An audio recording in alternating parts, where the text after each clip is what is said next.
I first want to start out by saying, I mean, I know this is a big group, so sometimes people get shy, but I want this to be as interactive as possible. So if you have questions, or if I glossed over something that you want to talk about, feel free to raise your hand and interrupt. So the thing I want to talk about in particular is relating to my path, but how it relates to you guys. So as you kind of heard in some of my bio, I've sort of done a lot of random things, and I think if I was sitting in your seat, I know most of you are in college or even an MBA. Honestly, when I graduated from Duke in 2010, I would never thought I would be here today working, one, at a tech startup. I was a history and religion double major at Colgate. But then secondly, running investor experience and strategy. I was always like a consumer person, and that's where I went to American Eagle and J. Crew after school. Then I went to Duke, I got my MBA, and I started to realize, oh, I like these analytics things. I started doing corporate finance. But again, I never thought I would be a finance type person. I actually technically sit in the finance department, which is really weird to me.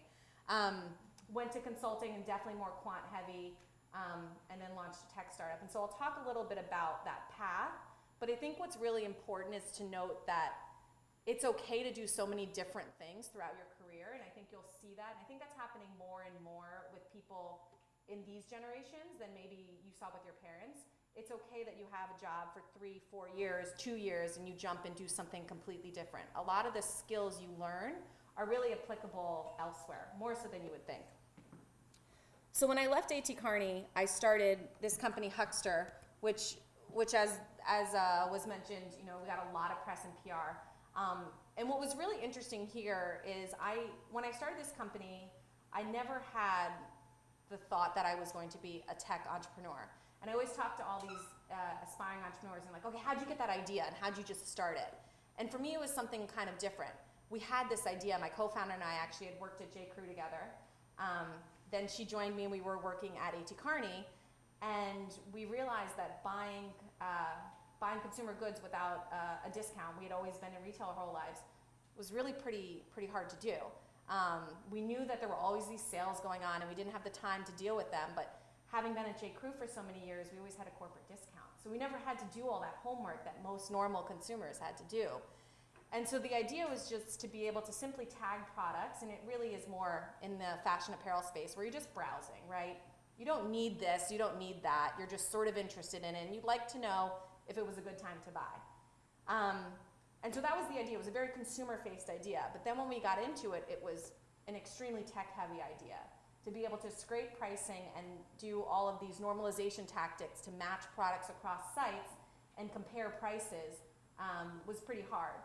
But I never thought about all those steps before I jumped in, and I think if I had, I probably would have never done it. And I think that's what a lot of people sort of get debilitated doing, is thinking about, okay, well, what if I don't get this job? And then if I get it, then I have to move to San Francisco. And then if I move to San Francisco, how will I get back? And instead of thinking about all of these steps, A, B, and C, D, I think one of the approaches I took, which I urge you all to do, is just kind of think about that first step. And then once you get there, you can figure out in that path in the road where you want to go. And so that's what we did with Huckster. We had about like a 10-week plan. We did something, with Google Forms, totally beta, very manual. And so we said, well, people do it. And then we noticed people started doing it. And then we met a Forbes reporter, and she loved the idea, and she wrote about it. And she wasn't supposed to. We weren't ready for anything like that, but that's sort of how life goes. And so we're like, okay, if she believes in us, let's go a little bit further. And then we started raising money. And so it was each digestible tranche that sort of got us there. Which sort of takes me to where I am today. So Huckster was acquired by Jet a little over a year ago. And so that's where I work now. And I moved into a product role, which is sort of overseeing the user experience of how the site worked. I did that for about 9 months. And then just recently moved into this strategy and finance role, which again, I would have never thrown my hat in the ring for. But it's been really cool. So we're raising another round of funding right now. I know it sounds crazy, we just said we raised $220 million, but it's really expensive to build a website. So this is really cool because I get to see firsthand what it's like to raise a big round of financing with huge institutional investors and like what the negotiation tactics are. And it's effectively what investment banks do for these private placement rounds. And so for me, what's been really cool is being willing to say yes to things that you would have never sort of placed yourself in or pigeonhole yourself in has really opened up a lot of different opportunities. And I think, you know, my constant path, what I did when I was sitting in your seats was I asked myself, you know, what excites me? What makes me the most excited? And for that, for me, was consumer behavior. And so you'll see that sort of thread throughout everything I've done. I've always done something that touches the consumer and, you know, pricing and how we get people to buy and what's the best way to position it. But across very, very different avenues. And I think that's, I guess, the most important takeaway I want to give to you is to not pigeonhole yourself into, I need to have this specific job because here's where I want to end up. You know, if you take a job, your first job out, and it's in a city you don't want to be in, well, that might be hard to swallow. I mean, that might be the right decision for you right then, which sets you up for something you want to do in 2-3 years' time. I would say, and I don't have an actual statistic on this other than my friends, but of my friends, my graduating class from Colgate, 98% of them had a new job within 9 to 10 months of their first job starting. And so it's really that stepping stone of just getting into something and starting to get that first piece of experience and really figuring out what you like and ending up, you know, where you're passionate. I mean, I would have never picked technology as to be something I would have been passionate about 10 or so years ago when I was sitting in your seat. And so that's sort of my story and how I ended up where I was. So I guess the takeaways are to always follow your passion. I think that's really important. I think especially so early on when you're graduating, it's really easy to be obsessed with, you know, what's the salary here versus there. And that so quickly goes away when you're spending 60 plus hours doing something. That extra $5,000 after taxes, what it really is not worth not being happy. So really, really think long and hard about that. I mean, you can easily cut, you know, you don't need cable anymore. I don't have cable. So there's $150 a month you can cut out of your bills to take a job that you want to do. So just question those things. Don't be afraid to put yourself out there. You know, if I had asked myself, am I able to run a technology company, I probably would have said no. Instead of looking at it, this huge, overwhelming decision or task, I really just focused on, okay, so what do I need to do for this 10 weeks and this 10 weeks? And then at the end of it, I look back and I was like, wow, we have a lot of engineers working for us, and this is really complicated algorithms. But I didn't kind of get obsessed or worked up about that decision early on, because it would have been an overwhelming sort of decision to make a huge shift like that. And so take those risks and do what makes you happy. I think more and more we're seeing people have sort of shorter stints in different careers, and they build their resume and their kind of wide breadth of experience. So be willing to do that. And if you take a role that doesn't make sense for you, it's okay to leave in a year or a year and a half and do something else. You know, this isn't like you're making a lifelong decision that maybe you saw some of the older generations, like your parents do, where they're in a role for 20 or 30 years. That's really not the case these days. And so, you know, I'll open up to questions, but the last piece is I wanted to give out a code. So if you want to go on Jet, you can use this code for $20 off your next order. We sell everything. We're sort of a mass market site, like, if you haven't seen the commercials, like Amazon. So feel free to use that to buy some free swag. Any questions from you guys?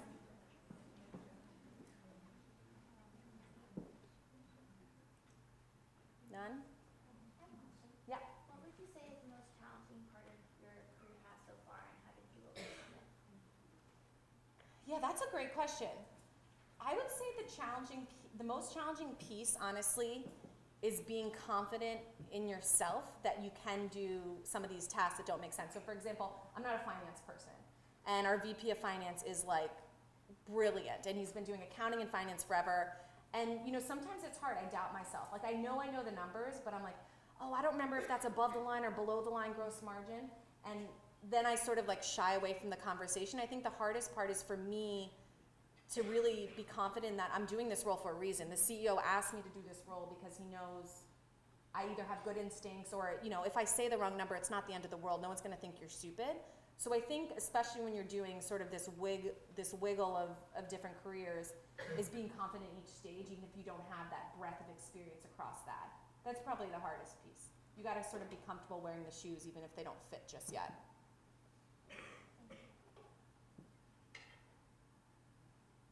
Yeah? Yeah. When you were like going through your different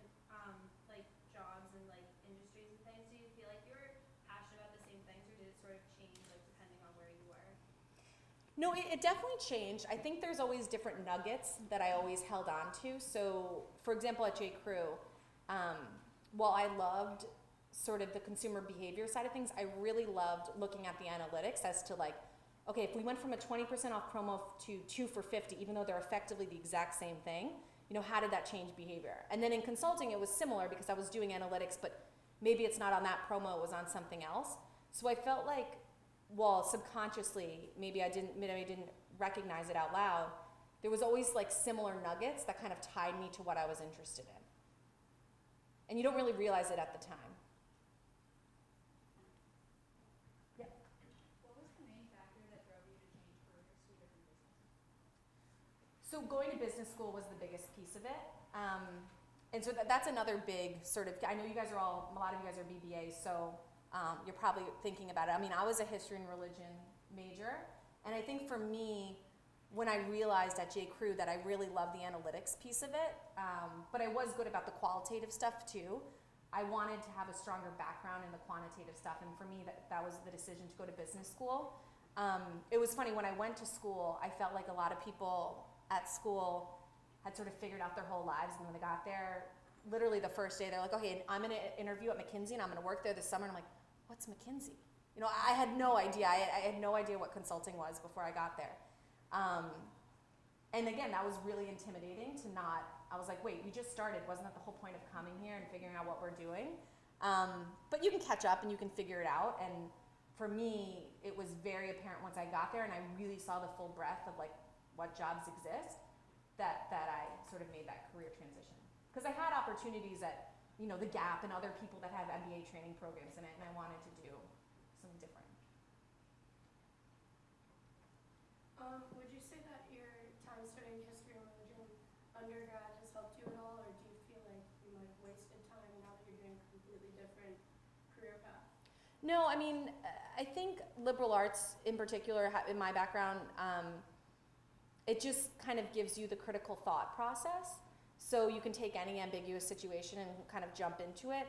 And I do find myself doing a lot of writing now, especially now as I'm sort of more senior in my career. I'm writing communications to investors and other things. So I feel like the more well-rounded you are, the better. It never hurts you.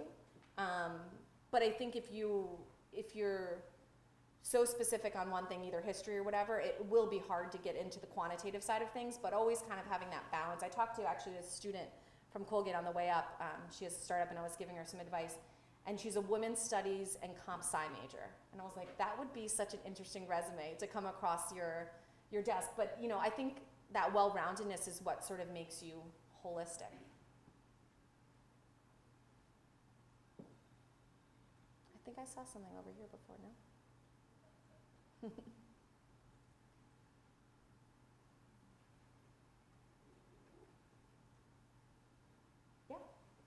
So like I'm sitting here as a freshman, so I'm like pretty new to like all of this stuff now. Do you have any advice for like us now, like going through business school, like maybe what we should study, what we should think about for our future? Yeah, I mean, I think for studying, I would go across the gamut. I think you guys are lucky. We didn't have this as much at Colgate, but you're lucky where you're near a city. I would do as many internships and externships, paid, unpaid, whatever you can do as possible. Because the more real life experience you get, you really sort of hone in on what you like and what you don't like. So that and I'm sure you guys have that through your program, especially being near a city. But the more you can take advantage of that, I think the better. Because not only does it build your network, but you really start to see, and you just get critical execution skills. Actually, my two younger sisters are right out of college and they actually work at Jet with me. And sort of I look over the work for them and it's just minor things. Like I'm like, well, you have a semicolon here and you used a comma. You know, why wouldn't you use parallel thing on the and it's like a PowerPoint. They never made a PowerPoint before. And those sort of things you get that just are just practical execution things from being in an internship, which will just put you a leg up in your first real full-time job.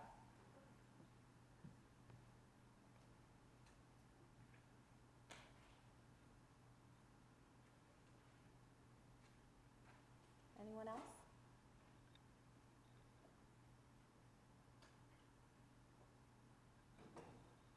Yeah? Looking back, is there anything you would have done differently? That's a good question. I would have taken computer science classes in undergrad, for sure. Especially now how I realize how much I love like the quant side of things, and I love Excel, and I love building these formulas and access and all these things. I think I would have really liked it. The unfortunate thing is, which I guess it's always easy to say, but you know, you don't have the time. I work on weekends all the time too. I don't have the time. Like I'd love to just, when I'm done with JET at some point, take a year off and learn. But I would urge you guys, regardless of what you think you're going to do with your career, I just find it almost impossible that it's not going to be an aspect of literally every job that exists in the future. And so that's the one thing I would do. Whether I did it honestly in undergrad or even in business school at any point, where you have that time, that valuable time just carved out for learning is great.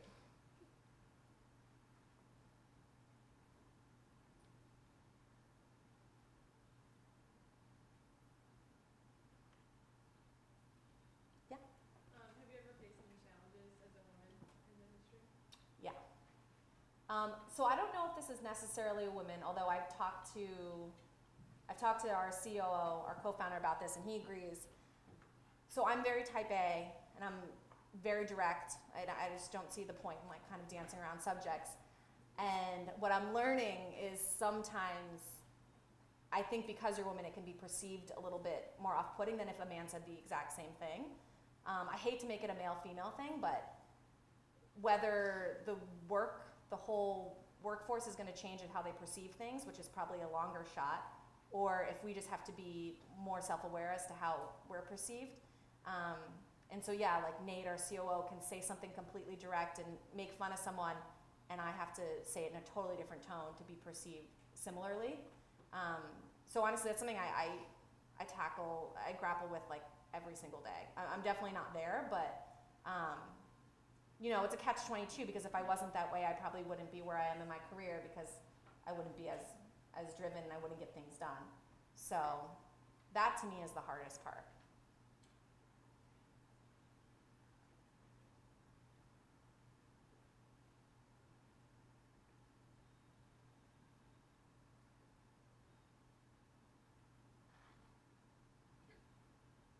Come on, I know there's more out there. Yeah? What were some of your first steps as an entrepreneur? Like, how did you like get it rolling? Yeah. Yeah, so I had this same conversation with this Colgate girl on the car ride.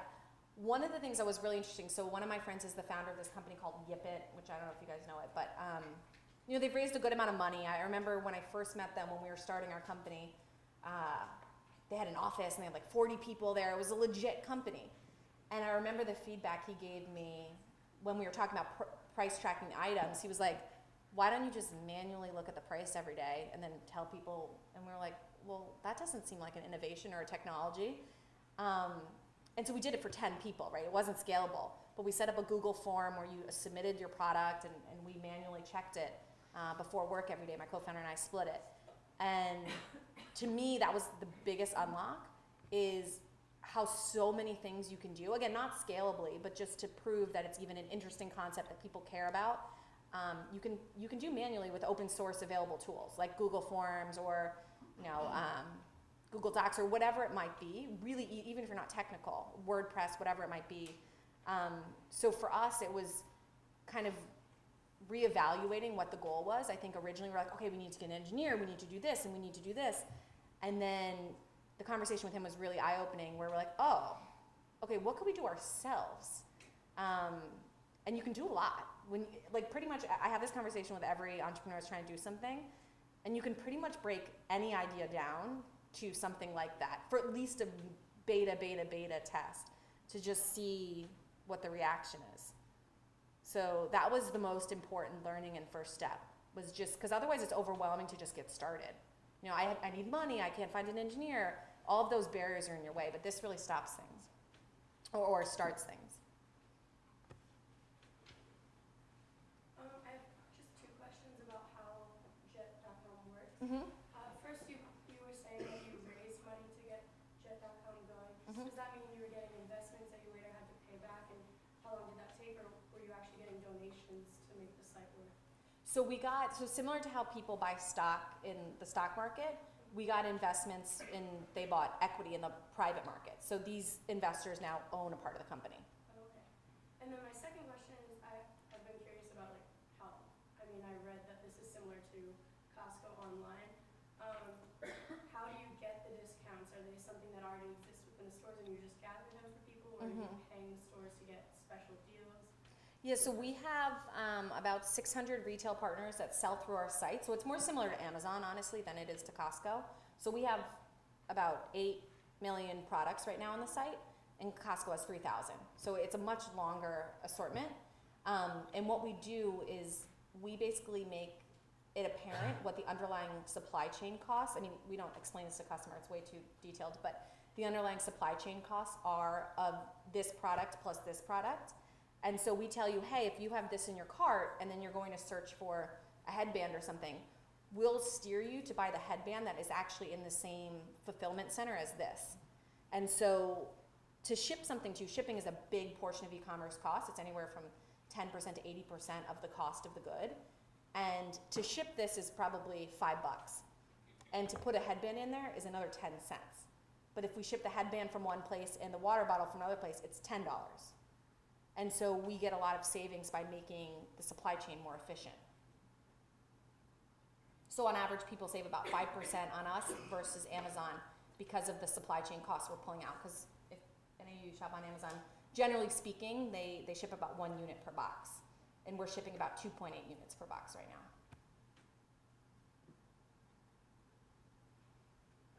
So you've worked at like companies like J.Crew and American Eagle who are like established and then also like startups. So could you like kind of compare and contrast the differences between like a company like already established versus a startup? Yeah. Working at the mall? Yeah, and I would say when I was at J.Crew, I was there right when Mickey started. I don't know if you guys know Mickey Drexler's CEO. So the company was just taken private, and we were like very scrappy, like very, very, very scrappy. So I was there sort of, I would equate my time at A.T. Kearney as more of like a big company. I think the thing, and there's pros and cons to each, right? The thing about A.T. Kearney that's great is it's a huge company, and there's, there's a budget, and you can fly and you can upgrade your seat and whatever. There's like no one. It's a huge company. No one cares about the bottom line really. And then when you're at a startup, J.Crew was similar to that, as well as Jet. You really feel an ownership over every individual decision you're making. And so it was actually great. I was just talking to two people on our product team. They went out to the West Coast to speak at a Google conference. And I think that they went overboard. So I was emailing them at 6 a.m. and they wrote me right back. And they're like, oh, we're just about to hop on the flight. I'm like, what flight are you taking? And so they took like a 6:05 flight and they connected.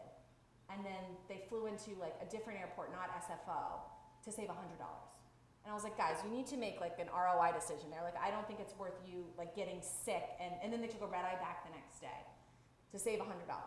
But I just love working with people like that like are really thinking about every individual decision to that extent. And so that's like the difference. I think you feel an ownership over everything you're doing, whereas but you don't necessarily leave stuff at the door when you walk out. So there's pros and cons depending on what you're looking for. And then like if you are like looking for like to work at like as an internship or a job at a startup, like what are good things to look at for those type of companies? For you to find a company or for the company to want you? I guess both. So for you to find a company, there's a lot of good lists about like the fastest growing startups, and it depends if you want to get paid versus not paid. Those are two very different groups of startups. But someone with over 20 or $30 million in funding could probably pay you. Someone under, I probably, as an internship or whatever, I wouldn't expect to get paid. But you probably get really cool experience, so pros and cons. So there's a lot of lists of like the 100 fastest growing startups and things like that. If you look on TechCrunch or Crunchbase, which are really good hit lists to kind of go after. And then I think for you, it sort of depends on the company and what they're looking for. But one of the things at Huckster and at Jet that I look for is really people that are just willing to jump in and do whatever you need to do. And so, having those examples of when you threw a party at your sorority and you ran out of seltzer and you like went to like the neighbor's house and you gave them $5 to get, like what did you do to just get the job done? Those are the types of personalities especially at early startups, that they're looking for from interns is like, I just need someone that's going to execute and I can trust and they're not going to be high maintenance.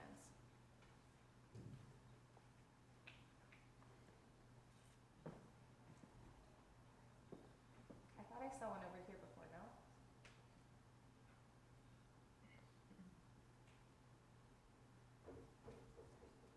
Yeah. What was the best advice you've ever gotten? The follow your passion thing. So I actually remember when I was graduating, it was for my dad, but a lot of my friends did banking and they were making so much more money than me. And you know, you're like so poor when you graduate. And I moved into New York City, and so it was like even worse because it's so expensive. But I remember him, and he works in retail, and I remember him being like, "That's not what you want. That's not going to make you happy." And it's funny, my roommate at the time, she was in this banking program, and you know, she was making all this money. She got the signing bonus and everything. And like 2 years later, she quit, and she's living on the West Coast, and she's a teacher. So it's like, you're gonna find where you wanna be and like do what you wanna do eventually. And she was miserable those 2 years. So I think, you know, that was a hard thing to do because my friends were making more money and they could do more things than I could do. And I had to be willing to say no to certain things. But in the long run, I think it worked because, you know, I really like working. You spend a lot of time doing it, so.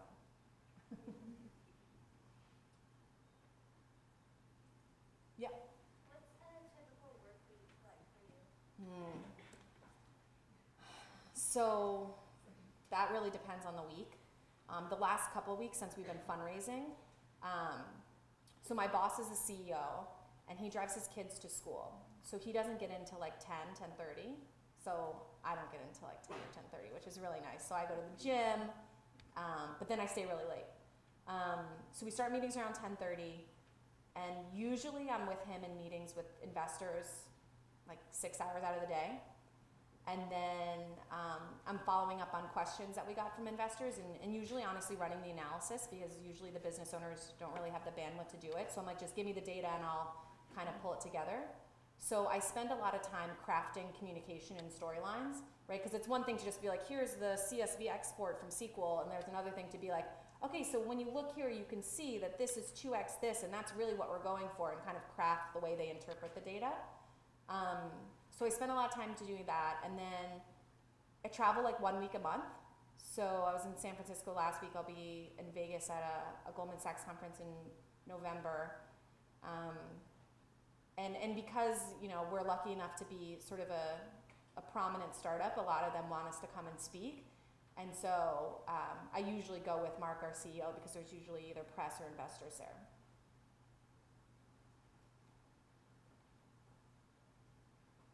Yep.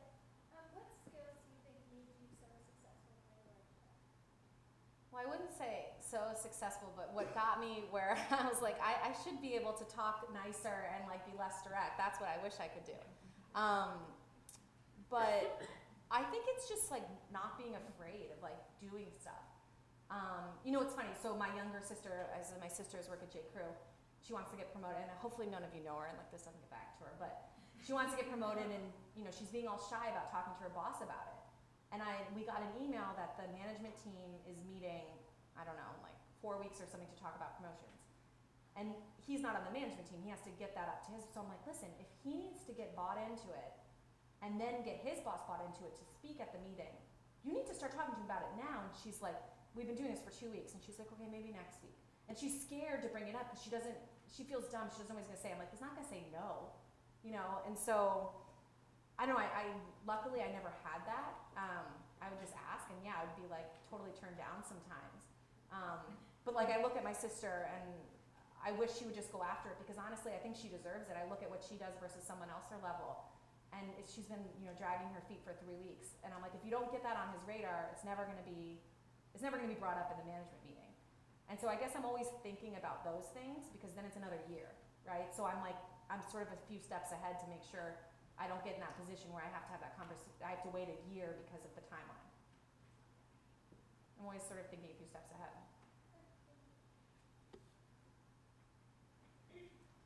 Yeah.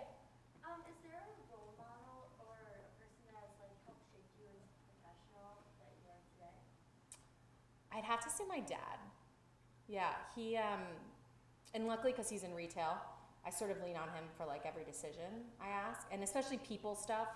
He's really good with people, and he's a really good manager. So I always go to him if if I'm having an issue or whatever, and he's always able to kind of like take me down and just be like, okay, it's not the end of the world.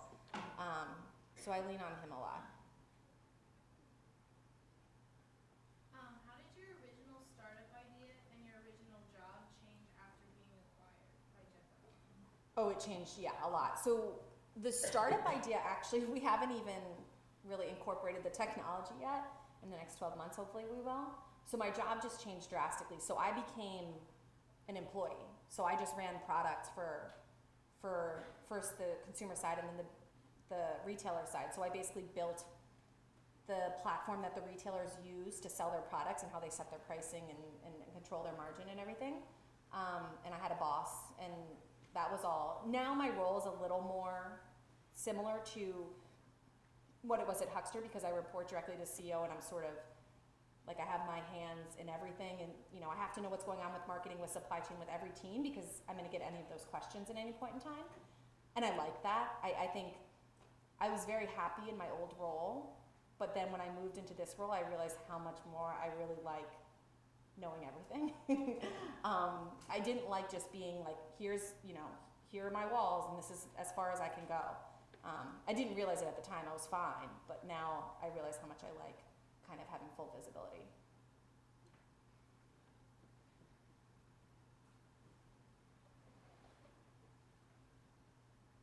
Yeah. I'm interested in marketing. So what are you doing in terms of marketing for Jet at this point? So we have a big marketing budget. We're spending about $150 million in marketing this year. So I don't know has anyone seen the commercial, the mind-blowing savings, where the jet heads explode? No? You've seen it? Can we pull it up? Oh, I don't know if the internet's on this thing.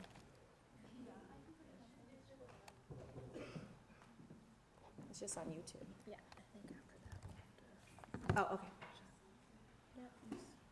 I can't. I don't use PCs. Just go to jet.com. That's like the first one.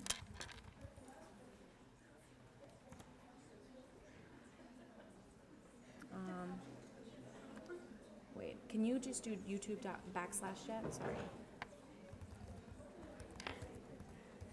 No, just /jet. Yeah.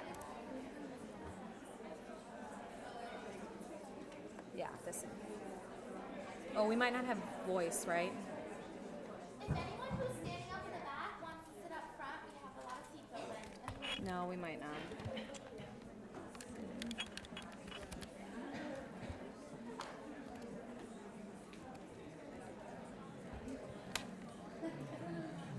It's the biggest thing in shopping since the internet. Shopping in the web?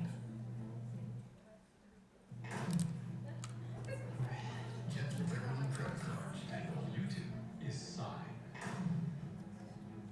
Cash registers. Where's the money?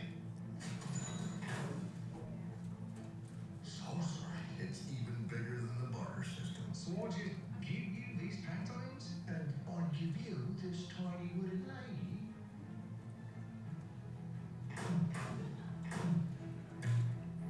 Introducing Jet.com, the biggest thing in shopping since shopping.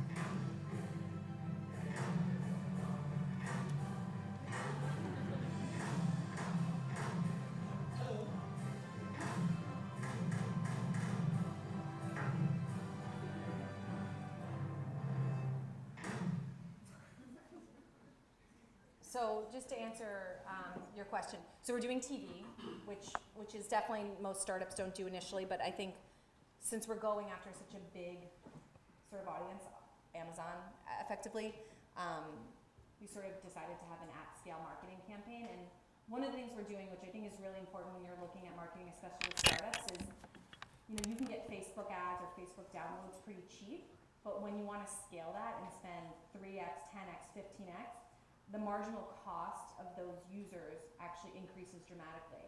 And so that's why we're happy to layer on TV and other out-of-home and billboards, because those actually get cheaper when you go to more people. So there's sort of a mix between digital and traditional advertising.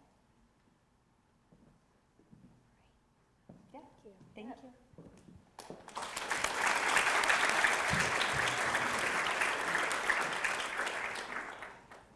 Hi everyone, my name's Dixon. I'm VP of Women in Business with the Net.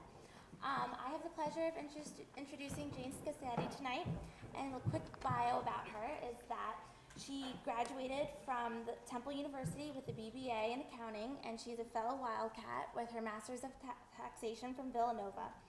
She started her public accounting career afterwards, and then had the opportunity to serve as a director on the boards of 4 publicly reported companies.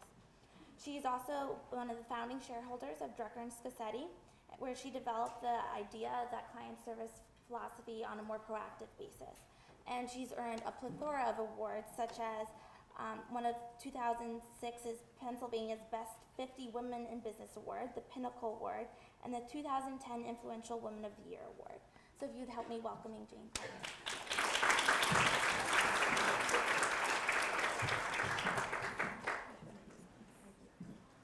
So the first thing I'm going to ask is please come down and sit down, and if you have to leave early, I'm not offended, and you can leave early, but it'll make me feel better not to see people standing. So many seats. Katie, awesome. Awesome presentation, awesome career. Some of the things that we're going to talk about today, I actually would like to get your feedback on, so I'm glad that you're able to join us, especially when I hear you talk about finding your own voice, because what we're going to talk about is pretty much that. Look, I started giving a presentation calling it, are you the generation to get us to 50-50? And we'll go over a little bit about my background, and we'll look at some statistics. But the bottom line is that when I started out in my career, and it was in public accounting, I swore that I was going to change all these statistics. I heard about how few women there were in the C-suites, but I didn't need to read about it. I only had to see it, right? So I go and I'm being interviewed, and there's 12 interviewers, and they're all men. And then I go to the company, and I'm meeting with all men. And then I realized, okay, I guess women are going to have a little tougher way of getting there, but I'm going to be that person. Whether you called it a glass ceiling or whether you called it barriers, I just thought that I could get there. And at the time, I remember I interviewed with what was then the big 8 accounting firms. And I couldn't get an offer from Pricewaterhouse because my best friend went to work there. And this is during the time when accounting firms really, really were worried about independence. So if you knew anyone who worked at an accounting firm, they wouldn't hire you too because there was all this worry. So the other 7 I interviewed with. And I had offers from the 7, but the one that stays in my mind is the one I didn't take. And I won't identify the firm, but I went to the meeting and there was a gentleman sitting behind the desk, and I kid you not, and I realize I am old, so this happened a long time ago, but not that long ago, the man was chewing on a cigar. And he said to me, so, we have 667 partners. Not one of them is a woman. What makes you think you'd be the first? And I was just so offended by his comment, and I had 6 other offers in my back pocket, that I stood up and I said, you're right, I won't be. Thank you for your time, and I left. It was the only interview I've ever walked out of in my life, but I was just so offended by the comment, and so offended that this person would make this comment. And then I got into the real world, and I was really surprised at how many times we had to struggle as women.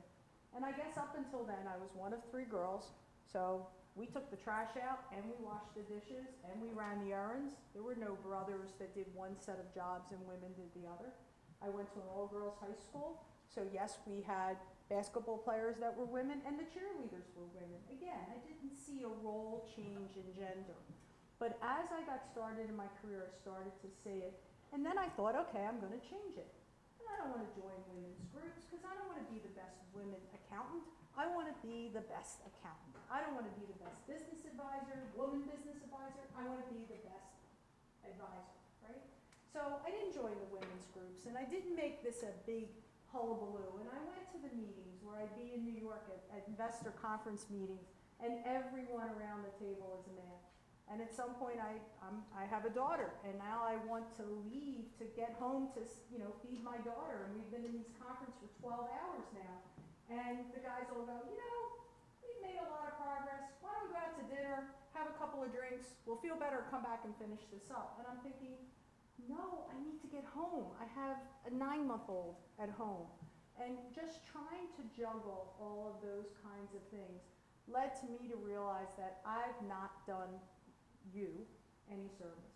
Because you're going to see in a second that the numbers that I faced in 1977, right? You weren't even born then. Probably your parents weren't even married then. But going back that long, those numbers haven't changed. Not a lot. Very, very little. And frankly, it's only in the last year where more women that are my age who are now outraged that after 30 plus years in a career, we have not made a difference in getting gender diversity inside the C-suites, meaning like the CFO, CIO, CEO, the C-suites, or in the boardroom. So now you're starting to see more and more information about it. So that voice that you're struggling with because your male CEO can say something and everyone says, oh, don't worry about it. And you, it's like, well, she's bossy, she's this, right? The bossy word, the B word. That's such a bad thing, right? But it is a problem, and it will not go away. And what will happen is whether or not you have the staying power and you have figured out the ways to accommodate that situation with still being true to yourself and not giving up. So I'm going to give you some statistics, but I am going to ask for questions, and I might even call on a few people. So, you know, so as we go through, so that we can look at some of the numbers. I never know how to get this started.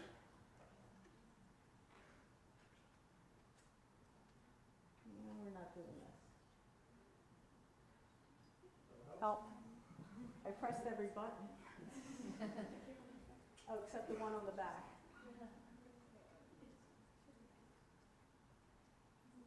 Put that on the side.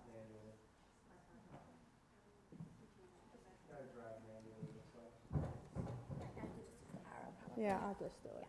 Okay, so just this slide is just to tell you that I probably have some credibility to be talking to you about this. For a number of reasons, that's another conversation that we can have. I was fortunate enough to have an opportunity very early on in my career to sit on a board. And the first board that I sat on was a not-for-profit board, but then it quickly led to an opportunity to sit on for-profit boards. So Penn National Gaming is a board that I most recently went on for how many accounting majors in the crowd here? Any? Okay, so the only thing that's really good about that or bad about that is a week ago we had a restatement of earnings for 2014 and 2015. That's not a good thing.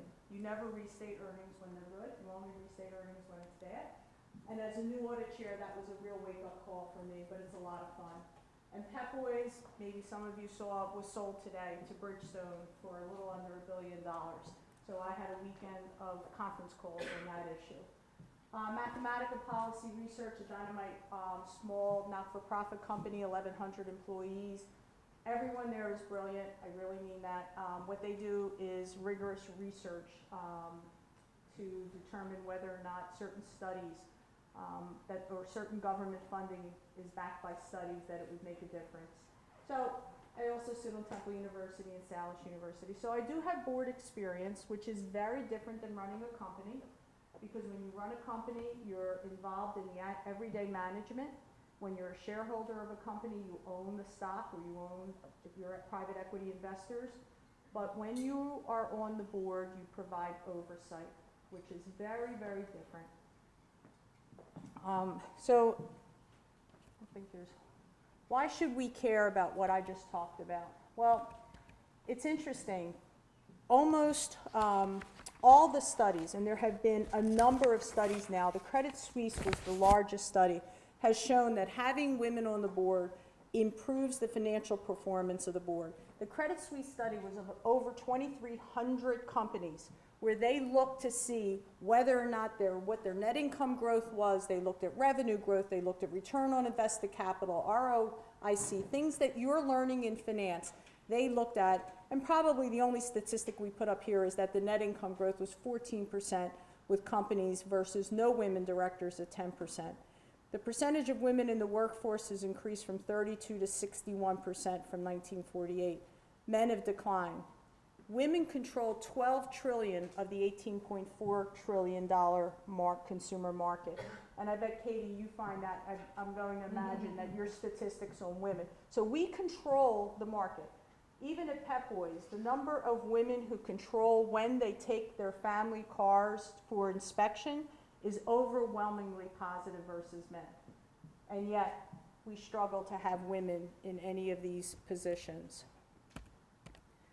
So let's look at what happens. In 1976, of all women who could go to college, 50.3% of the women went to college. I always have to make sure I'm saying that the proper way.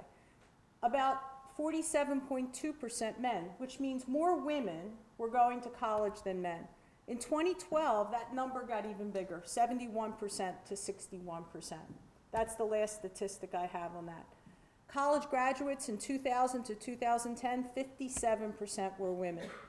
So you're going to see from the top business schools, the absolute best business schools, they graduate more women.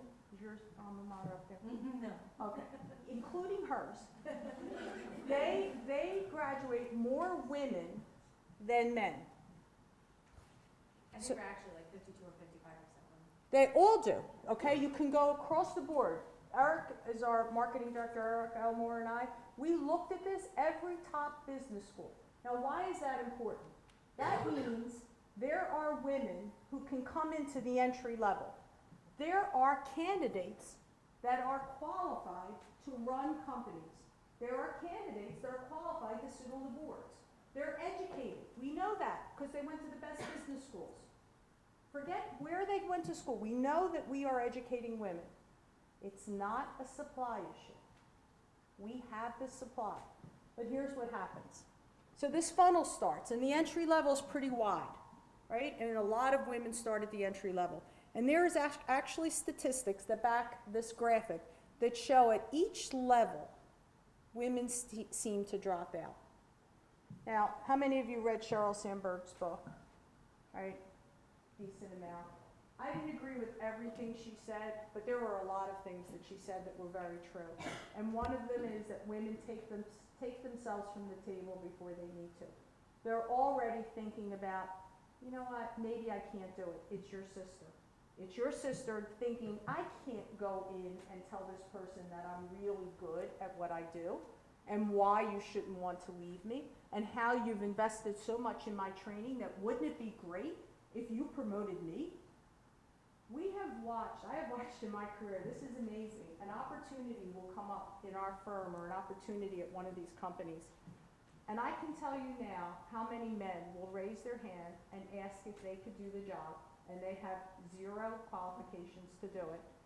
And none of the women who I think would come in to tell me they would like that position actually raise their hand and say, I would like to do it. And I'm not trashing down on the guys. My partners, I have a lot of male partners. Fortunately, I have a lot of female partners as well. It's not trashing on it. It's just that they're used to raising their hand, and we're not. We won't blow our own horn to get to that level. But again, that's another conversation or book. So there's the numbers, 53% at the entry level. We have more than half are women in the top positions. This was a study done by McKinsey back in 2011. 40% at the manager level, then it drops to 35, to 27, to 24, to 19, and then we get down to a pitiful set of numbers. So let me show you what's going on in Philadelphia locally. So that's, for those of you who stay in the region, our board seats from 2009 to 2014 went from 11% to 13%. From 2009 to 2014. In 1977, it was 14%. Okay? Executive teams went from 11 to 13%. Top earners went from 9% to 10%. This report was just released last week. It has all these numbers in it. This is the Forum of Executive Women, Women on Boards 2015. What's it going to take is the title. They're even stymied. This is one of the larger women's groups. They're even stymied. They're sitting there saying, these numbers are not moving. We're making very little progress. Only 12% of the board seats of the 100 largest public companies in Philadelphia are held by women. Of the Philadelphia region's largest 100 public companies, 35 have no women on their boards. 49 have no women in their executive ranks. 60% have no women as top percent. 60 have no, not percent, these are required numbers. 60 have no women as top earners of the top 100. And 94 are headed by a male CEO. So if you think the numbers have really changed over the years and you're optimistic about coming out to get to these numbers, I just want you to know what they are right now. Qualified women, so I'm going to bring these all up at one time so we can look at them. So these are senior business women. These are national numbers. This is Grant Thornton just did a study. In 2011, 19% of the senior roles were controlled by women. And by the way, these were 5,400 businesses that they polled for this. This isn't like they went to 100 and they're coming up with statistics. For those, any statistics majors? No, geez, wow. That's surprising. 5,400. In 2013, that went to 22%. In 2014, it went to 21%. It only went up 1% since 2004. Women on top S&P 500 boards. In 2008, it was 29%. In 2009, it was 18%. And in 2013, there were still 18 companies on the S&P 500 board that had no women board members. Now, you know, data for this stuff takes a while to get, so we don't really have answers yet as to what's happening in 2014 and 15. But I don't think the numbers look good. So what's going on? These are all the facts, right? I told you I wasn't successful at changing this. I sit on the board with two other women at the Pep Boys right now, which will last till we sell to Bridgestone.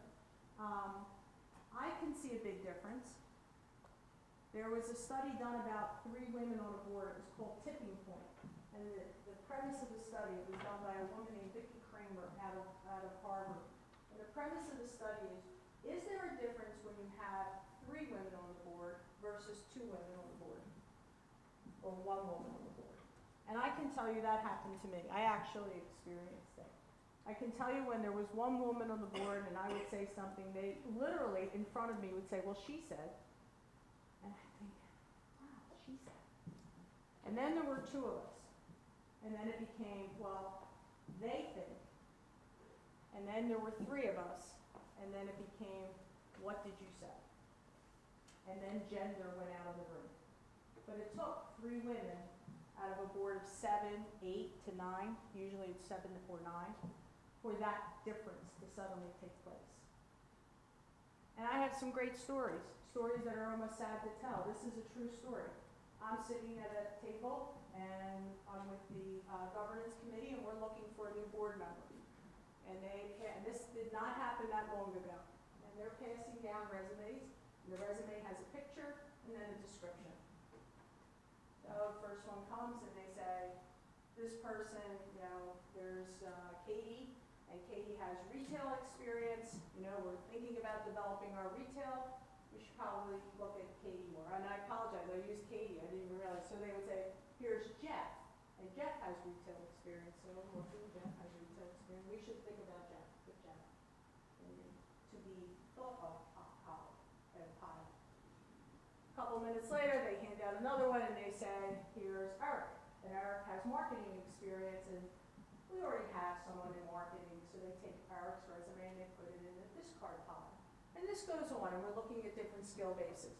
Here's Robert, and Robert has experience in financial, and you know what, we're thinking about going for another round of financing. He's got experience in the IPO market. This might be good, goes in the to be considered pile. And literally the next one comes down, and it is Katie.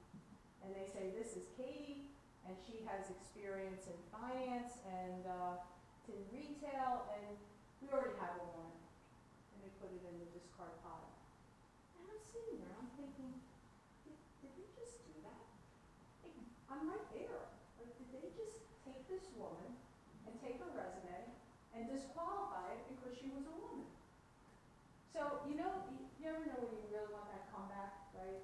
Like you're dating someone and they say something and you, like, it's like 2 days later you think of a great comeback, right? If I could have just said that right then.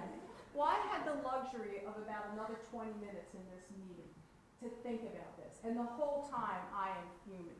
Because there was no way I could have a comeback immediately, but 20 minutes later I was pretty good.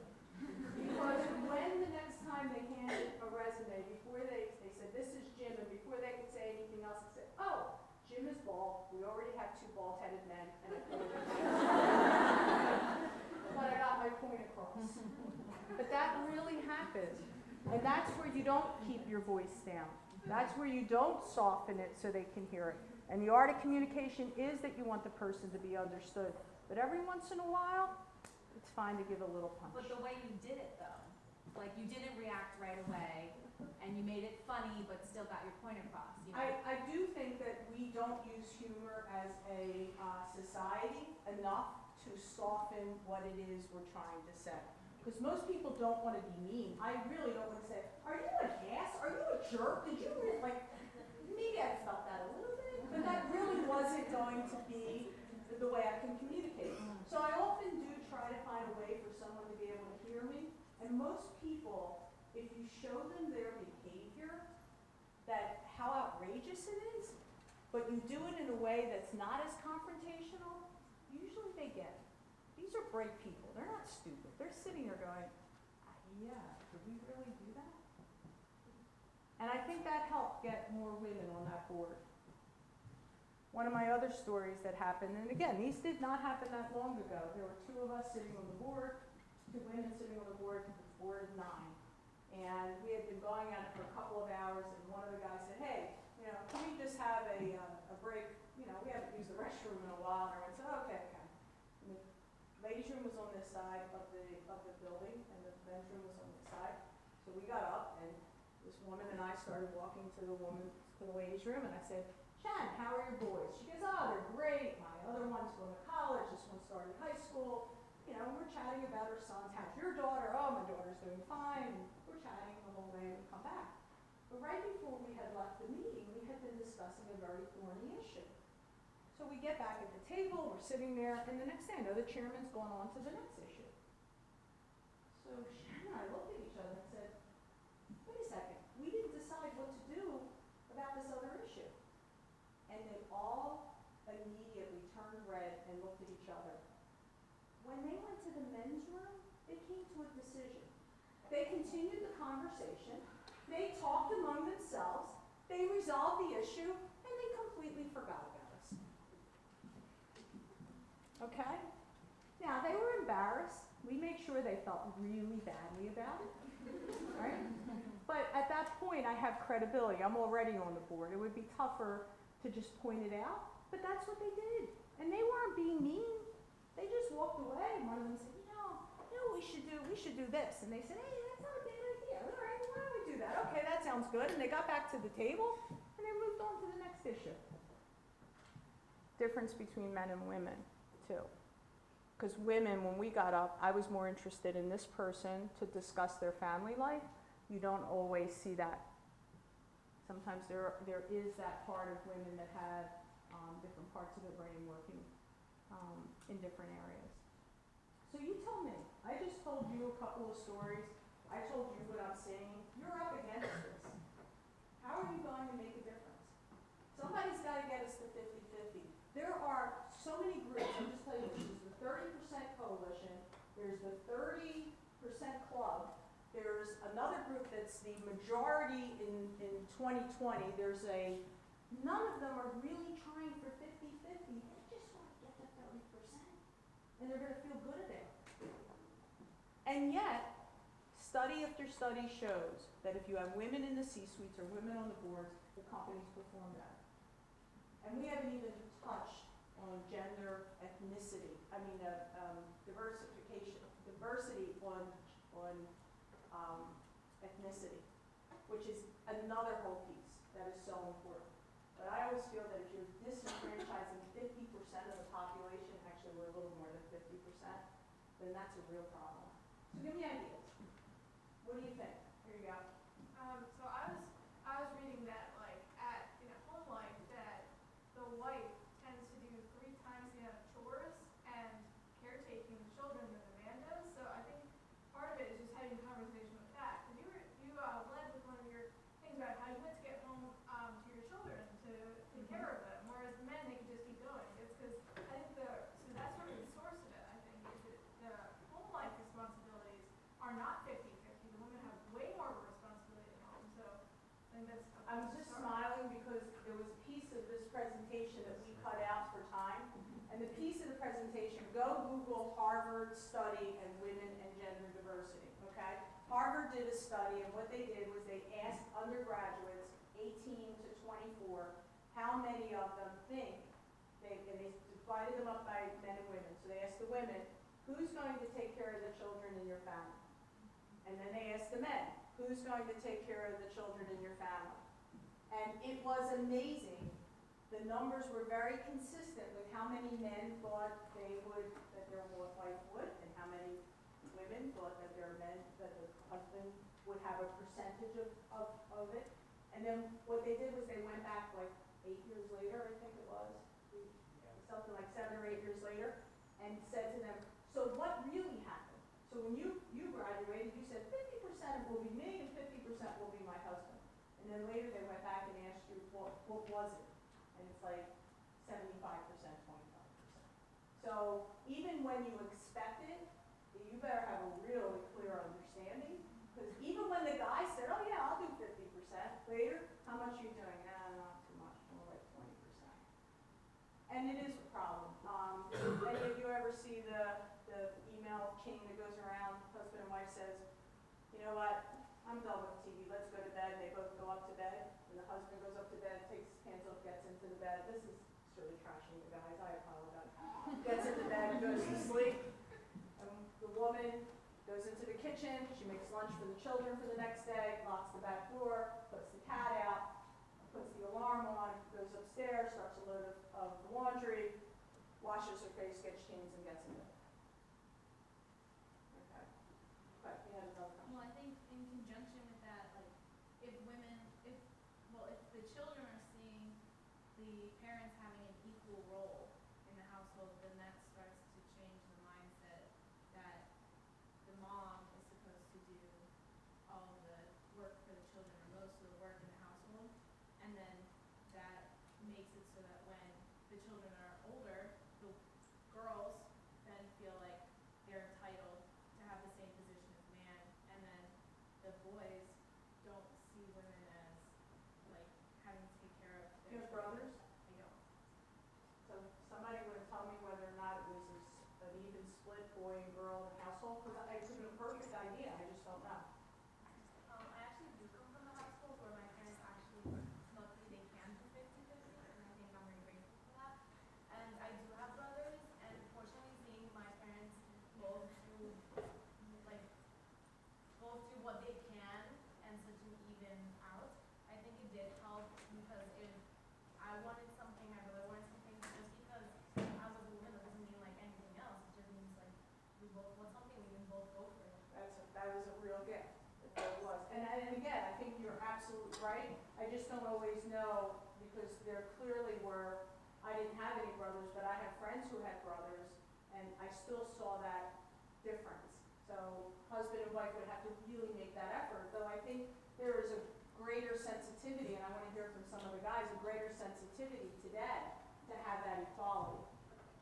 It's just that sometimes I feel like to get to the point where you are a CEO, like as a woman, it can't be 50-50, because you look at men and their wife, like if they're a CEO, often their wife is taking care of the household entirely. So like you can't, I mean, this may not be true, obviously I'm not experienced with this, but it seems like you couldn't be a CEO and then take care of 50% of like the housework. So you have to then, as a woman, find a husband who's willing to take on that traditional like housewife. So I'm just going to tell you that I say every day I want a wife, right? And I'm not talking about a partner. I really mean I just want someone to handle that. This is Diane DeCesar. This is my business partner. Diane, you're raising your hand. Yeah, so I took a little different route than Jane, and I actually took an art route because I wanted to be involved in my kid's life, and I spent that time, and I've been with the same company. When I went to work for 4 different companies too, in between, but decided that this profession is really what I love the most and am passionate about. And I had the opportunity with Jane as one of the lead partners to work 3 days a week when I first had my kids. So I had, for the first 8 years, 9 years, maybe even 10 years of my kid's life, I worked 3 days a week. I've now been back full time, stayed involved, stayed with the respect of my partners, and now I'm on the executive committee with Jane. There's 11 partners, 4 people on the executive committee, and 2 of us are women and 2 are men. So you can have both if you want both. If you want one route and you can find a partner that's 50-50. I grew up in a very traditional Italian household where my mother was home, so it felt hard that I would totally continue work, but all the years of schooling and CPA and master's in tax from Villanova also, I wanted to stay involved and was able to do both. And now my kids are 16 and 19 and I'm working full time and I'm part of the executive committee. So I'm going to tell you about a woman. She's going to be upset with me because I'm just in love with this, right? This woman is named Lorraine White, I think is her name. She's from Grant Thornton. She just made partner. So Google her and look her up. You know how many years she was with Grant Thornton? It was a little bit against your jumping theory because she stayed in one place. 20 years. Now, it doesn't take 20 years to make partner. You know why it took her 20 years? Because she took it off Grant. And she helped raise her kids. And Grant Thornton stuck it out with her. And Grant Thornton said, how can we support you and how can we work for you? So it's a competitor, and I'm sure it wasn't all of Grant Thornton, but I'm sure she had 1 or 2 people, whether they were men or women, I don't know, who really helped her stay the course. And she's like my hero. I keep looking at her and go, Lorraine, you should be the poster child to every woman that you can have it in all different ways. I was a single mom. I can't tell you how many times my daughter slept on my jacket in my office under my desk during tax season. I can't tell you how many times. She thought that's what you do. To this day, she's 26 years old. When she knows it's tax season, she'll call me up and say, what are you having for dinner? Because she knows we order food in, and she figures she can come and eat it because she's been eating it since she was little. And when I say, that doesn't work now, that was when we were 7, she goes, oh yeah, no one minds. Okay, but many times she used to sleep under my desk. Why am I under my desk? I don't know. Maybe it made her feel good. I knew where she was. And I would carry her home because I had to work tax season. My clients required it. They expected it. What else could I do? I was a single mom. I made sure that I tried to work where my daughter went to school so that I could, you do all different things. But you are correct. Many times in society, a lot will fall upon the woman. So give me other ideas. What should we do? How should we change this? I think one helpful thing, like I'm a freshman in business school, so I think part of it's age that's keeping me from doing this, but I think maybe we need to like picture ourselves in those roles like more readily. Like my dad works in like business too, and whenever he talks like about stories from work, like he works with mostly men, so then when I think about like going into a job like his, like I have trouble with it because like it was just never like my first instinct. So I think maybe we just like have to like remember like like I have just as much of a right to be there. Like I told the guys I was going to ask them questions and they left. What's going on? We have one guy here. I'm going to ask you that question. No, I think that's important. I do think I was somewhat lucky that I only came from an all-female family, and then I went to a high school that was all female. So I didn't really think that I couldn't do it. I remember the first time that I went into a meeting, and when I came out, someone said, wow, how did you feel in there? You were the only woman. There were like 15 men. I hadn't really thought about it. So one of the things I would tell you, does anyone ski here? Right? What do they tell you? Don't think about getting down the mountain, just go, right? Just go. If you stop and you think about how steep that is and how icy it is, you're not going. You're going to just stop. So some of it is don't think about that. Just know that you have the same skill base, you have the same training, you've had better training, you bring better skills in many instances than the average person, male or female. Okay? So go in there and have that confidence. You're doing, I hate to pick on you, I'm so sorry, and she's a freshman, that's weird. But you're doing exactly what Sheryl Sandberg says not to do. you're taking yourself away from the table before you've been asked to leave. Okay? You want to stay at that table. I just wanted to add on to that because I kind of have the reverse situation. I have three brothers, one twin brother and two older, and they're all interested in business, and my dad is a businessman, so he's always kind of encouraged me to equally pursue like the same kind of business that That's awesome. my brothers have, and he almost jokes in the family that I'm actually going to end up supporting him more than brothers. So just kind of as like a addition to that comment, I think it's really on yourself because I, started to take myself out before, it even begins, and he really realizes that I do that, but just as I have just as much right to pursue as my brothers do. And you do have to get tougher. I mean, there is a piece of that. You do have to be able to say, no, I belong here. No, I'm qualified. No, I have the experience. No, you shouldn't tell me no. No, don't put me into the discard pile because I'm female. There is something where you need to stand up and say, wait a second, this isn't right. And you have to look around for it and say, why is this continuing? Here are some of the ideas that, I forget that doesn't work. So these are maybe a little bit more sophisticated in the sense that you actually have to understand how a board operates.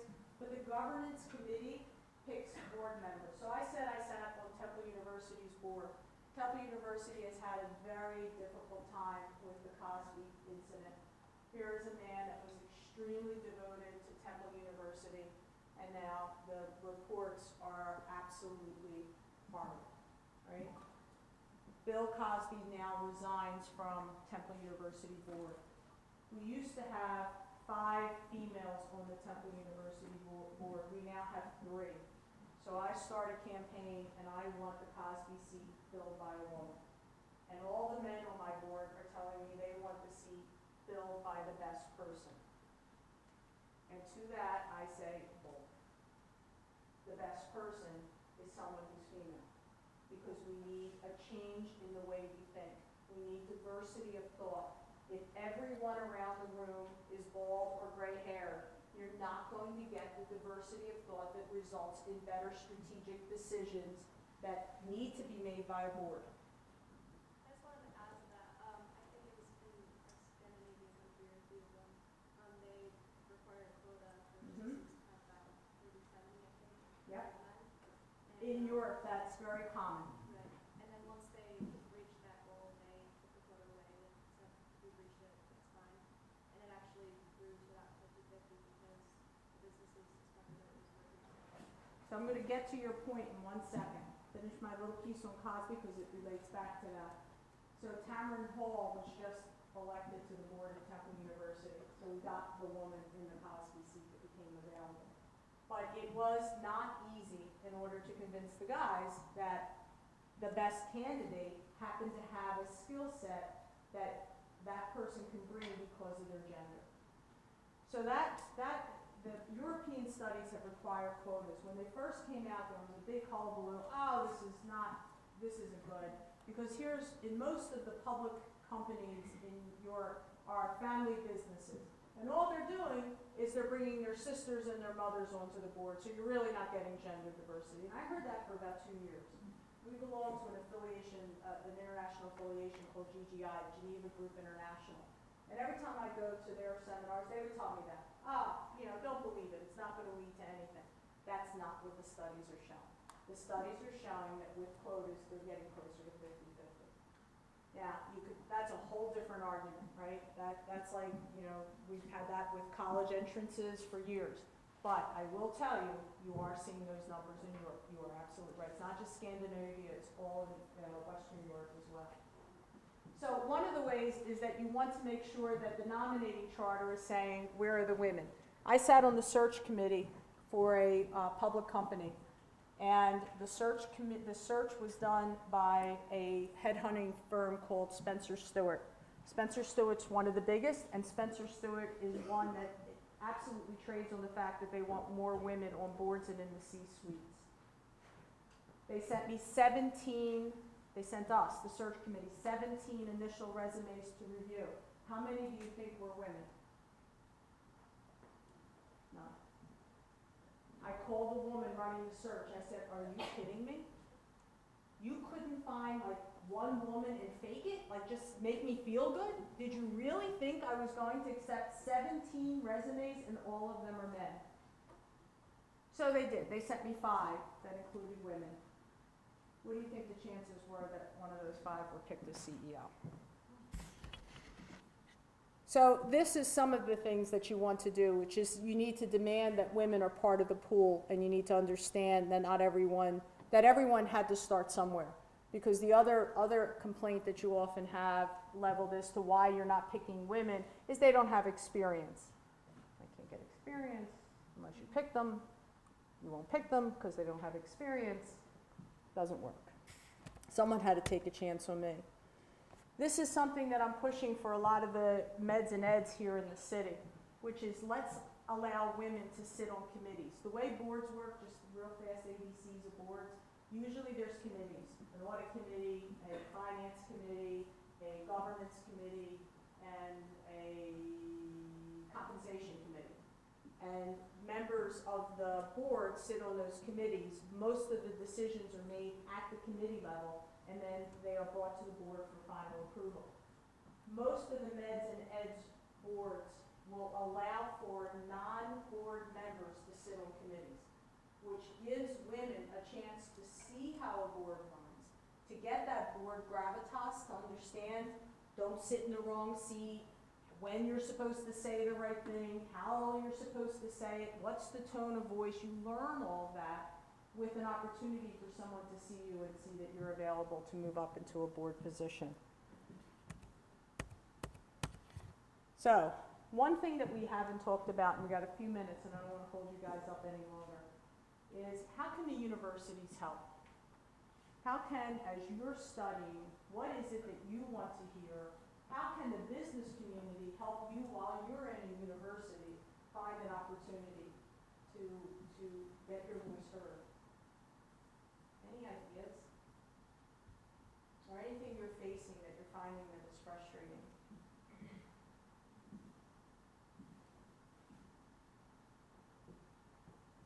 How many women are on your board?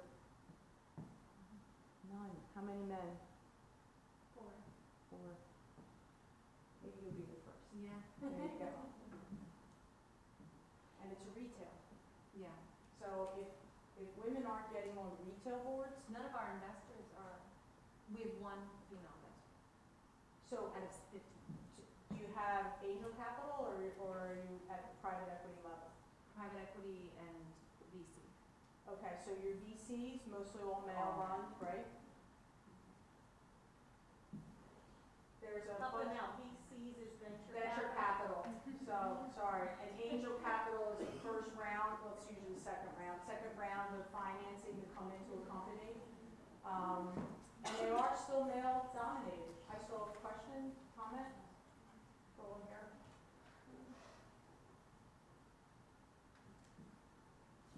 So I'm going to leave you with a couple of thoughts. Gender diversity is a strategic advantage. This isn't about just being fair. It's that the companies who allow women to be in senior positions or on the boards are better run, produce better results for their shareholders than companies that don't. It's that simple. And people don't want to hear it, but study after study is showing that. The second thing is don't take yourself away from the table before you've been asked to leave. You raise your hand, you get up there, you ask the questions. You know what I heard most in Katie's conversation? Not that she thought jumping around was a good idea or not a good idea. She was curious. So she allowed her curiosity to drive her passion. And every time she found something else that she wanted to do, she went and did it because she was curious. That's what you want to do. I had the Robin Roberts story from do you remember from the PA Women's Conference? Oh, yeah. ESPN. Yeah, ESPN. So Robin Roberts, right? She goes to work at ESPN. She's there, I don't know, a week. And she finds out that the anchor position is available. But the person that was the anchor left or got fired or whatever. So she's walking down the hall, she sees the CEO. She walks up to the CEO and she says, I'm Robin Roberts, I'd like to have the anchor position. And the guy looks at her and he looks around and goes, who are you? She said, I'm Robin Roberts, I just started here, but I think I could do that anchor position. And he goes, okay, and leaves. And she thinks, oh my gosh, I blew this. What am I doing? But you know what? She said, she grew up with a lot of brothers. She knew that the only way you get that is to ask for it. A couple weeks later, she gets called in and the CEO goes, okay, I went to find out who you were and what your background is, and everybody's telling me I should really interview you for the CEO position, the anchor position. And she got it. And she got it because she was the opposite of what your sister's doing right now. Tell your sister. You gotta get her sister this job. She's gotta get this promotion. It drives me crazy when I see people back up. So don't take yourself away from the table before you've been asked to leave. And probably the last thing is to always be fair in what you're doing. So whether it's men that you're working with, whether it's women that you're working with, give people an opportunity. And don't assume just because they can't meet the way you expected them to look that they don't have something to contribute. Don't think, oh, I just want the best candidate. Stop and think. I'll leave you with one parting thought. I was asked many years ago to start my daughter's middle school volleyball team. Isn't everyone asked to do that? Right? So if what I picked when I started the team were all the tall girls who could spike, I'd have a bunch of good spikers. And if I picked all the girls who were athletic and fast, I would have a whole bunch of good setters. But if I wanted a team, what did I have to pick? I had to pick some people who were good at jumping, some people who were fast on the court, some people who had great eye-hand coordination. Every great team you can think of has different people that bring different talents to that team. You can use any sport analogy you want. So what you want to do is put the best team together, not just pick the best person. Because if the best person was another spiker and I had two spikers and I had no setter, I didn't have a good team. Well, thank you so much. We'll stick around.